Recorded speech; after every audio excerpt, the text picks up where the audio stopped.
Hello and welcome to this video lesson on measuring reaction rates. It's a practical video lesson, i.e. we're just going to go through the details of 3 different ways of measuring reaction rates. It has specification reference 3.1.5.3. And our learning objectives for this video lesson are to understand the meaning of the term rate of reaction, just to make sure you understand that. And then we're going to look at 3 ways of measuring reaction rates as they change with temperature. And this is actually required practical 3, so you should watch this video before you do the required practical, and it will help you in class.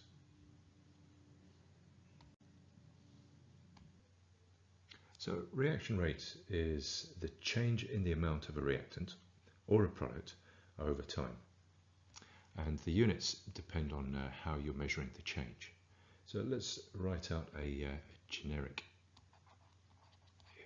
equation for rate of reaction. So our rate of reaction is going to be equal to the amount of reactant used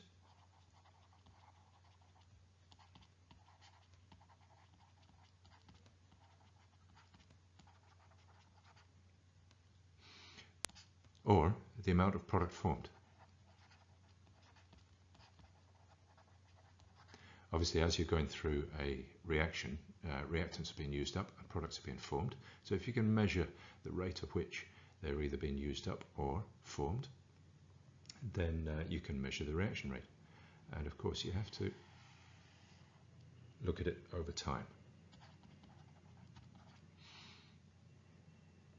So we mentioned units earlier on, and let's say you were measuring the amount of reactant used up by a change in mass. So the reactant mixture would be, say, losing mass as a gas was given off.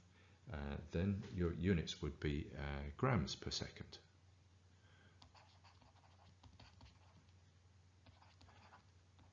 Grams per second. Or you could actually be measuring the volume of that gas being given off. One of the products might be a gas, it's being given off, and so the amount of product being formed could be measured by measuring the volume of that product, in which case your units would be centimeters cubed if you're measuring in centimeters cubed, also per second. So that's our generic equation. What we're going to have a look at now is 3 different ways of measuring reaction rates. So the way that we measure the rate of a reaction really depends upon the reaction itself. What you have to do is you have to look at the reaction and you have to pick a property that changes as the reaction goes on.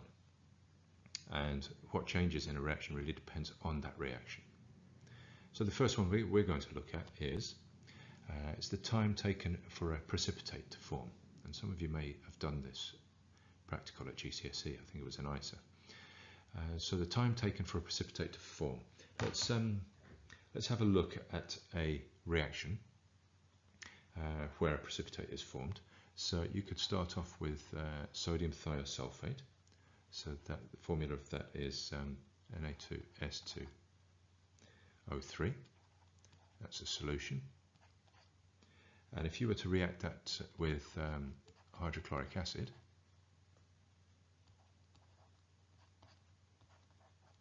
then what that does is it forms a salt, sodium chloride. It also forms a gas, sulfur dioxide, and it forms a solid precipitate of sulfur. And you might know that sulfur is coloured. It's coloured yellow. So in fact, with this particular reaction, we could measure the amount of sulfur dioxide coming off. Or we could measure the amount of colourful sulfur being precipitated. So that's what we're going to have a look at in this apparatus. Let's have a look now. So what we would need to measure the amount of sulfur being given off would be this sort of apparatus here. We've got a conical flask and we've got a stopwatch. You're going to need stopwatches in each of the experiments because you're measuring the rate at which something happens. And so first thing to look at is that at the bottom we've got a tile with a black cross on it. And what that's there for is so that you can look through it and either see the black cross or not see the black cross. And that's going to tell you when you've reached a certain stage of the reaction. So let's just label that. Tile with black cross. Let's say, for example, the reaction mixture becomes opaque when you've precipitated out 10 grams of sulfur. That's when the black cross will disappear, and so you can do various versions of the experiment, say at different temperatures, to see how long it takes for the black cross to disappear. And what you're actually measuring there is how long it takes for 10 grams of sulfur to be precipitated. So our little mixture here is sodium thiosulfate. This is our sodium thiosulfate.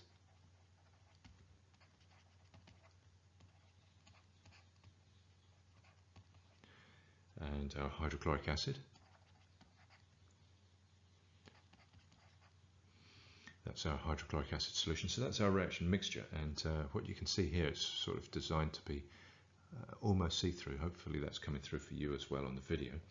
And this is the yellow precipitate of sulfur, which forms and clouds the solution.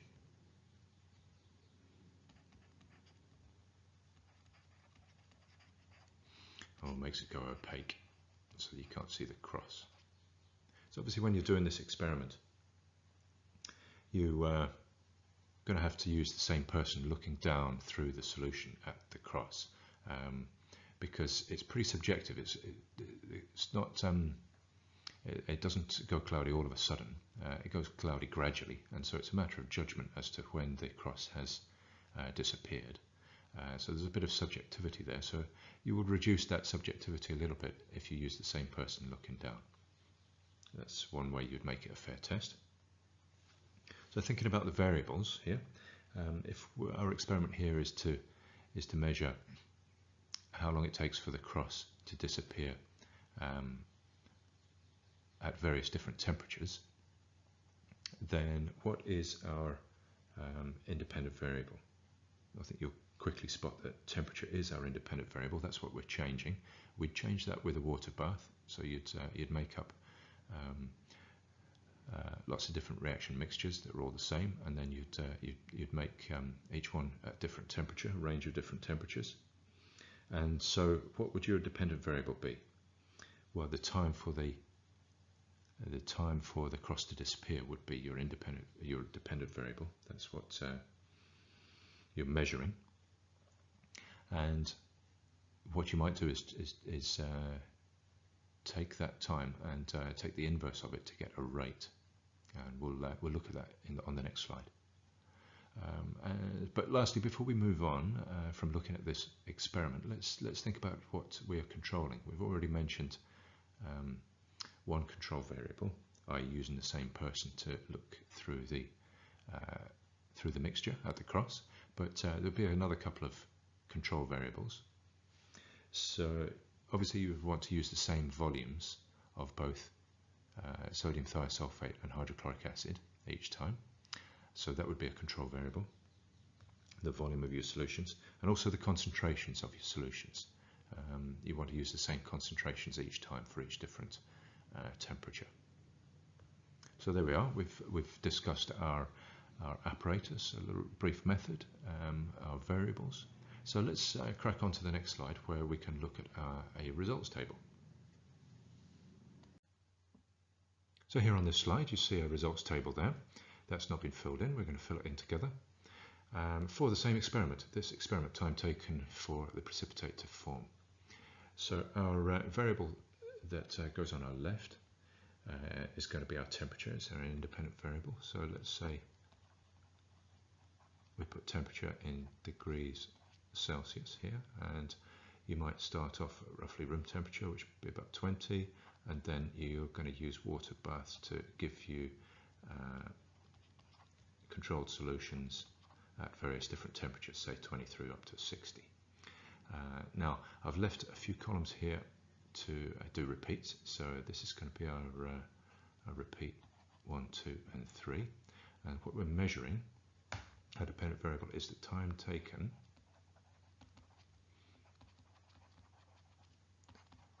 for our cross to disappear. And we measure that 3 times, and then we're going to take a mean. And of course we want our units, so in all cases we're measuring seconds. So without filling in the 3 repeats, let's just say we had results that looked like this. Let's just make some up. Let's say it took 100 seconds for the cross to disappear at 20, and 90 seconds for it to disappear at 30, and so on, like that. We're making up those results. And so what you could do with that is you could leave it at that and plot those results on a graph. If you did, your graph would look something like this, with you might plot temperature and time taken.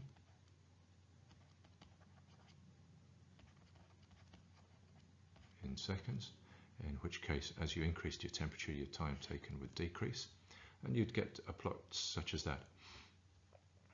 However, what would be slightly better is actually if you were to work out what your reaction rate was, and in which case that would be seconds to the minus 1. It's per second. Rates are always per second. In this case we're only measuring seconds, so what we're doing is we're taking the inverse of the time, and so in decimals you just write down whatever that is, well, that's 0.1, and then we take the inverse of that. You take the inverse of each of your times to get your reaction rates. And so if you plotted that instead, you would get a slightly different looking graph. You would still have temperature, but in this case we'd be plotting reaction rate, where our units were seconds to the minus 1, in which case you'd get an increasing line. As temperature increases, our reaction rate increases, as you can see from the chart. Okay, so that is for a reaction where a precipitate forms, and you look through it and gradually it becomes opaque, and you pick a point in time where the same point in time for each temperature where you've reached a certain stage in the reaction, and you measure how much time that has taken you. So that's a first type of experiment, first type of reaction we could look at. Let's look at a different type of reaction now. So this time let's have a look at a different reaction. Let's for example have a look at some calcium carbonate, and let's react that with some hydrochloric acid. And what we're going to get is we're going to get a salt, of course, which in this case would be calcium chloride, and we're going to get some carbon dioxide gas coming off, and we're also going to get some water. Okay, so how are we going to measure the rate of this reaction? Well, we have to look for something that's changing, and the gas is coming off. We've got some carbon dioxide gas coming off, so we could measure the volume of gas coming off over time. Or what will also happen is as the gas comes off, then the mass of what's left, the reaction vessel and all its contents will decrease because the gas is going off into the atmosphere. So we could measure that, and in this case that's what we're going to do. So we're going to measure the change in mass of the reaction vessel and its contents. So let's have a look at the equipment that we might use for that. Here again we've got a conical flask on scales with the ubiquitous stop clock, and let's just make sure we know what all these bits are. So we've got the hydrochloric acid here. This is our hydrochloric acid. This solid at the bottom here is our calcium carbonate. And they're reacting together and producing bubbles, and the bubbles of course are the carbon dioxide. So the CO2 gas is making the bubbles, and the bubbles are escaping from the reaction mixture and escaping out the top of the conical flask into the atmosphere. And as it does that, as the carbon dioxide escapes off into the atmosphere, the mass of the reaction vessel and its contents is decreasing. So that's why we've got it on scales. So the amount of gas leaving is equivalent to the decrease in mass. So let's write that down. Mass decreases as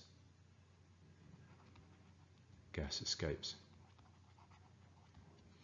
So what we could do is we could measure the mass of the conical flask and the reaction vessel over time with the stop clock.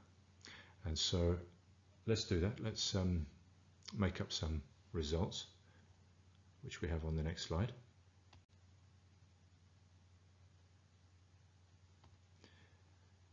So we've got the same practical, and the results table might look like this. So we're going to measure time in seconds. So as time goes by, we're going to record the mass of the reaction vessel and its contents. And that's called a continuous monitoring method, because time is continually going by, and then at particular points in time, we're going to take a reading of the mass. And that's a method called a continuous monitoring method. So you might do a trial to see what sort of range of time is suitable. And so let's do it in 30-second intervals. Okay, so you're going to take the mass at the start before you've started the reaction.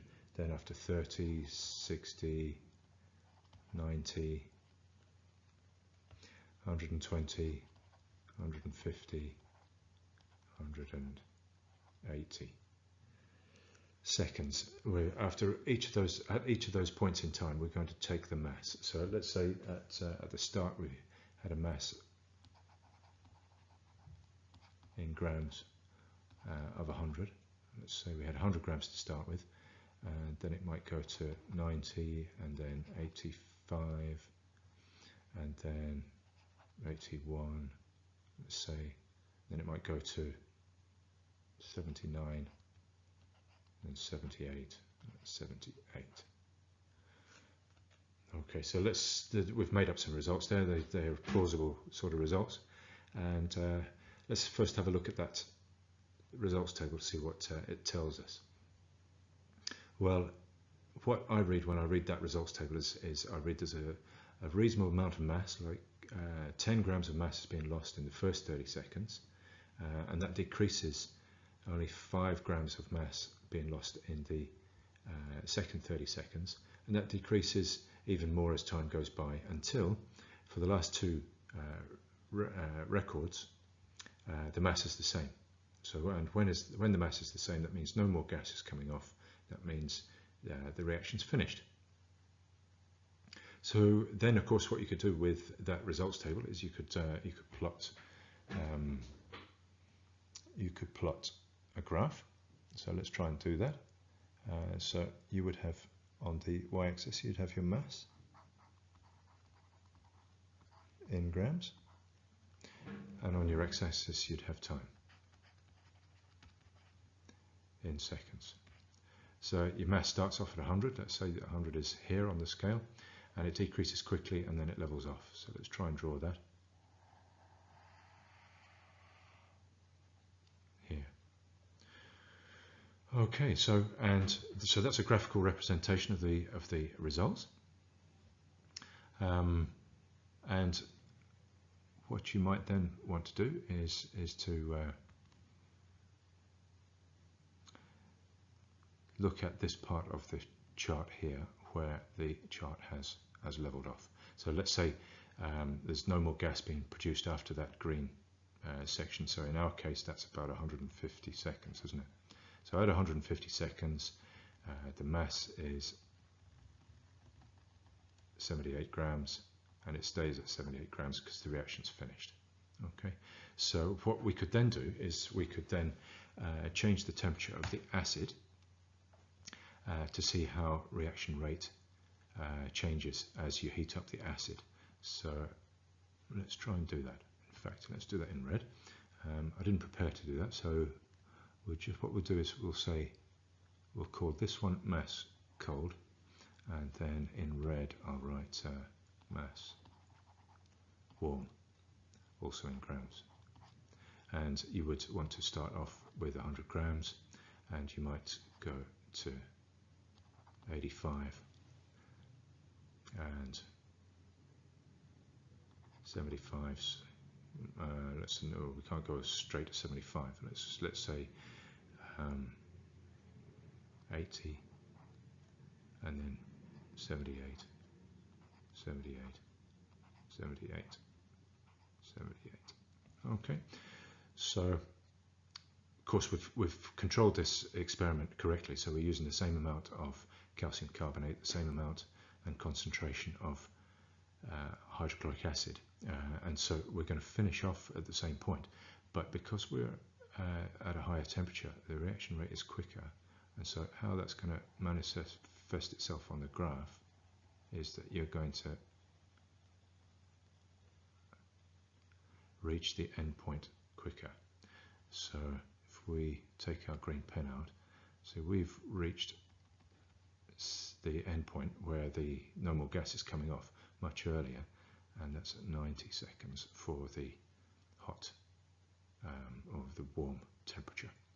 Okay, so let's just summarize what we've done there. What we've done is we've done two experiments, one at a colder temperature and one at a warmer temperature, and we have continuously monitored the mass that's left, the reaction vessel plus its contents, and what we've said is the end point of the reaction is finished when the mass is steady because no more gas is coming off. And we have found out in these made up results that we get to that point quicker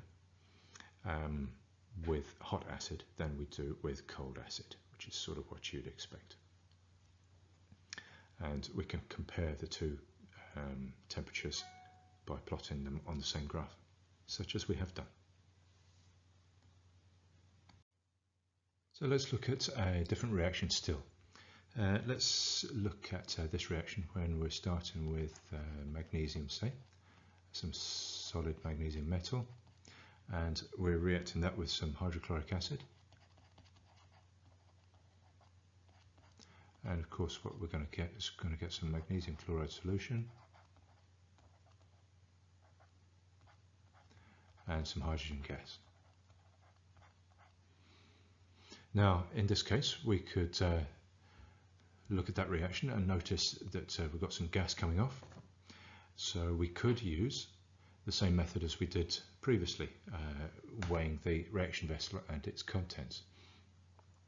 However, in this case that wouldn't be so advisable because hydrogen is flammable, and so either for flammable gases when they're being given off, or toxic gases especially when they're being given off, then it's often a good idea to choose a mechanism that collects the gas, and you certainly want to do the experiment in a fume cupboard as well. So we're going to choose a method that collects the hydrogen gas instead of just lets it escape into the atmosphere. That was okay when it was carbon dioxide, as in the previous case, but when it's a flammable gas, we want to collect it. So this is also a continuous method. This is also a continuous monitoring method, but this one measures the change in gas volume over time. And the apparatus we might use for such an experiment is illustrated here. So let's just label everything up first. First of all, let's put our hydrochloric acid in. This is our hydrochloric acid, And then at the bottom, the solids at the bottom there, that's our magnesium solid. And again, we're getting bubbles coming off from this reaction, and these bubbles this time are of hydrogen gas. And the hydrogen gas is escaping, it's coming up this tube here, because this is sealed. So this is sealed, so the only way that the gas can escape is up through this tube and into the gas syringe. And this is the gas syringe here.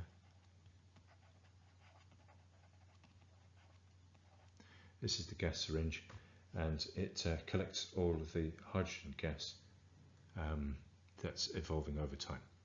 So what you would do is you would set your stop clock at 0.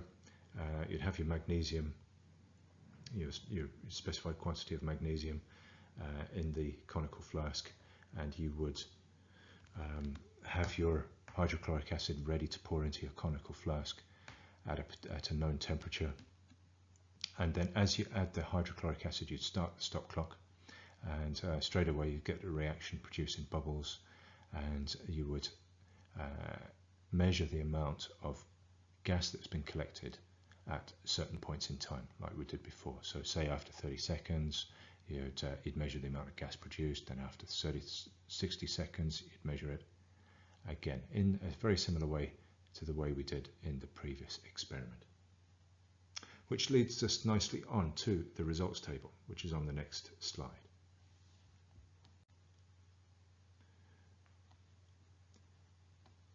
So in this case, our results table is going to look like this. So we're going to also track time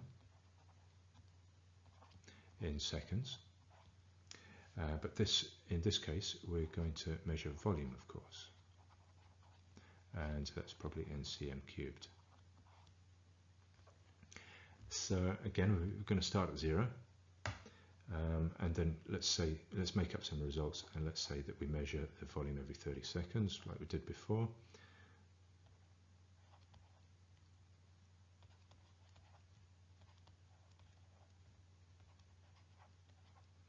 And what you would do in practice is you do a rough calculation to work out how much gas you're going to get off from a given amount of reactants. Because what you don't want to happen is you don't want the syringe to be blown out of the gas syringe because the reaction proceeds too fast. So you do some rough calculations first to make sure you're using the right amounts. In practice, in a school lab, you'd be told the amounts to use, but certainly at university level, you would have to work out those amounts yourself. Okay, so at this time our chart is going to look slightly different because we're measuring the product, and the product, there's zero product at the start. So as we start, we've not made any gas, and then let's make up some results. Let's say we've got 20 cm cubed, and then 30 cm cubed, 35 cm cubed, then 38 cm cubed, then 40, and then 40. So let's say they were our results there. And just like before, we could plot those results. So let's do that. Here's some axes. And in this case, we're going to plot volume in cm cubed against time, and you're going to get a chart. You can see from the results that the gas produced, it's very quick at the start, and then it peters off until it stops. So it's going to look something like this.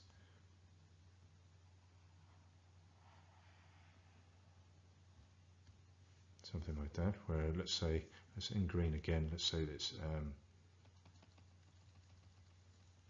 this point on, it's leveled off. So that's 150 seconds, isn't it? Looking at the results table.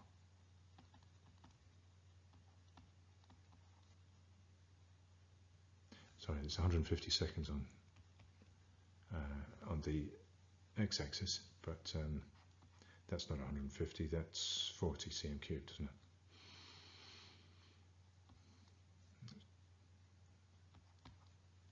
That's 40 cm cubed. So that's when we know the reaction has stopped, when we're getting no more gas. We've got a total of 40 cm cubed produced, and that's as much as we're going to get because the reaction's finished, right? So in order to measure the rate of reaction, what we're measuring is we're measuring the time that it's taken for the reaction to be complete. So if we did it again at a higher temperature, so let's do what we did before. So this is the volume using cold acid. Let's put a little C in there, and then in red, let's say volume with warm acid, also in cm cubed. Then of course we're starting off with 0 again, but we might go straight up to 25, and then 35, and then 38, and then 40, 40, 40. They might be our results when we're using warm acid. So if we plotted those results, we would get something like this.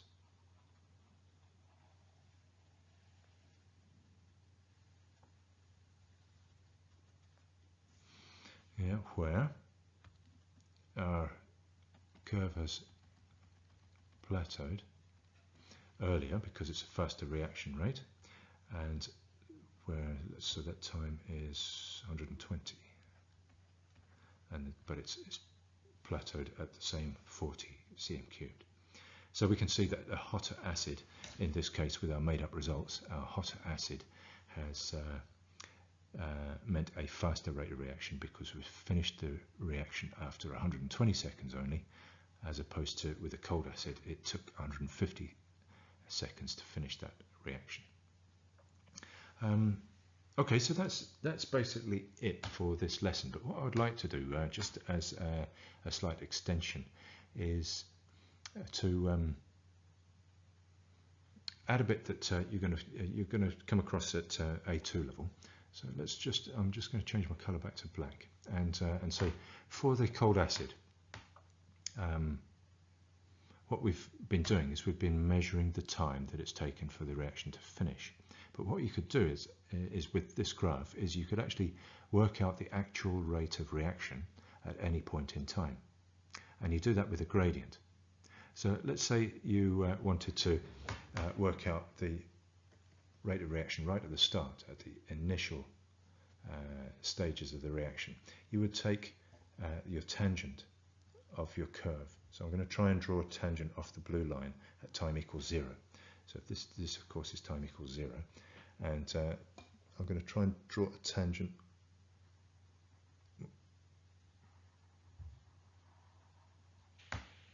so that tangent there, if we worked out the gradient of that tangent, so let's just try and replicate that. So that's the gradient, and our curve was like that. We're just trying to take point 0. So we've got a tangent, and if we worked out our gradient, so delta y, delta x, so the gradient of the tangent at a point in time is of course delta y over delta x, and that will give you the rate of reaction at that point in time, which is 0. And if in fact you wanted to do it at a different point in time, let's say you wanted to do it at for the cold acid at 120 seconds, you would just draw your tangent which would touch the curve at 120 seconds, and you'd work out the gradient of that line, and that would give you the rate of reaction at that point in time. And so as you can see, the rate of reaction is slowing down with time, which is what you'd expect. But that last bit, the bit that we've done in black about gradients, is not in the year 1 specification, it's in the year 2 specification, so we'll come back to that next year. Okay, so that's basically done for this lesson. It just remains for us to check we've covered off the learning objectives. So we wanted to understand the meaning of the termed rate of reaction. Yep, and we've done that. It's the rate of change of either the products or the reactants. So it's going to be per second. And also we've investigated how the rate of reaction changes with temperatures, and we've done that for three different reactions, which necessitate using three different methods to calculate the rate of reaction. So hopefully that is clear, and hopefully now you're well prepared to do your required practical. And I'll see you in the lab.